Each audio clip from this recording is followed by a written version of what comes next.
Hello everybody, welcome back to the Uber Cordero Show. Today we want to talk about something that has been on the news for a little while. And the central question that we ask is it possible for countries to be developed without being democracies? And that's really interesting because it's a conversation that's going on all over the world, especially with regard to China climbing up and rising and becoming a superpower. Pretty much without transforming its political structure. Now, this has raised really interesting conversations in the global south, particularly in Africa, about whether it's possible to follow the Chinese model to rise to the top. And I wanted to give my perspective on this issue. As regards to the issue, to the concerns of development, it seems that most of the countries that have risen or that have done relatively well are democracies in the recent past of 100 years. So there is a track record, pretty big track record of countries that are doing well, that are some form of democracy, because obviously there's no one definition of what democracy means, but it's really is a combination of power to the people and elected leaders who serve a specific term and then they leave, backed up with constitutional frameworks that allows for checks and balances, as well as free media and independent judiciaries.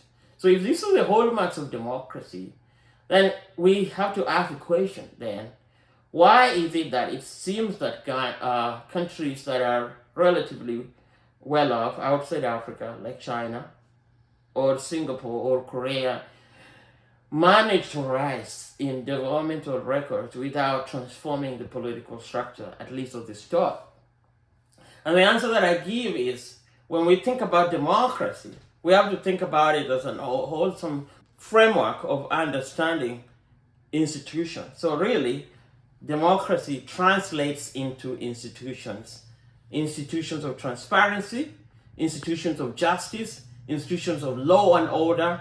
And the last process that is a lot of focus, which is the electoral process of electing, voting in and voting out leaders, is a very small element of democratic societies.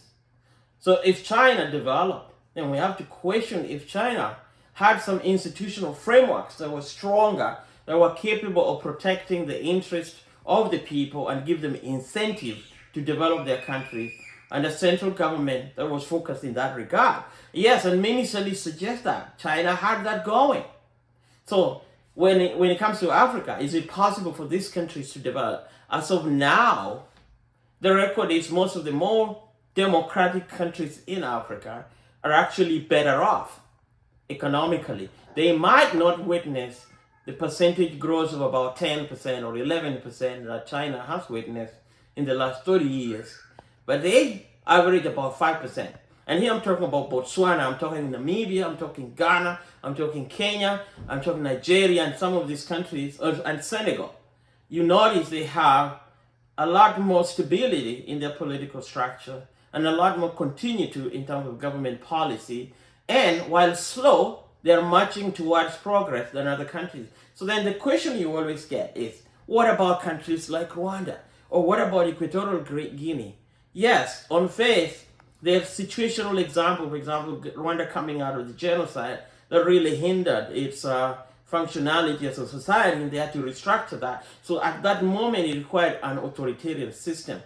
Well, on face value, it might look like, well, Rwanda is a totally authoritarian state, but when you dig deeper, you find that institutional mechanisms that have been put in place are to be given credit for the success that the country has yielded rather than the individual. So authoritarian regimes focus on individuals that are called personalist regimes are likely to collapse. So here's what my prediction about Rwanda is going to be, and many other authoritarian regimes in Africa, including Uganda.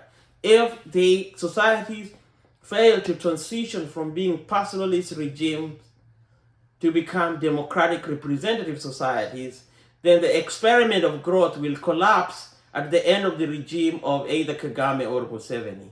But if those individuals are able to marshal their force and control of society and transform it from inside out, then their progress and march towards growth and democratization will be continual, and those countries will be sustainable in the future.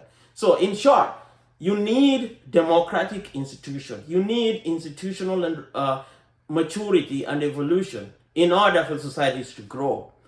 And one way, the best way so far to get that is through democracies. But some societies don't need the last part of democratization, which is voting in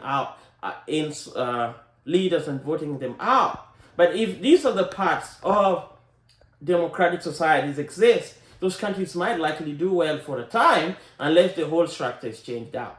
So the other thing is, authoritarian regimes might, because of limited checks and balances, yield growth for the short term.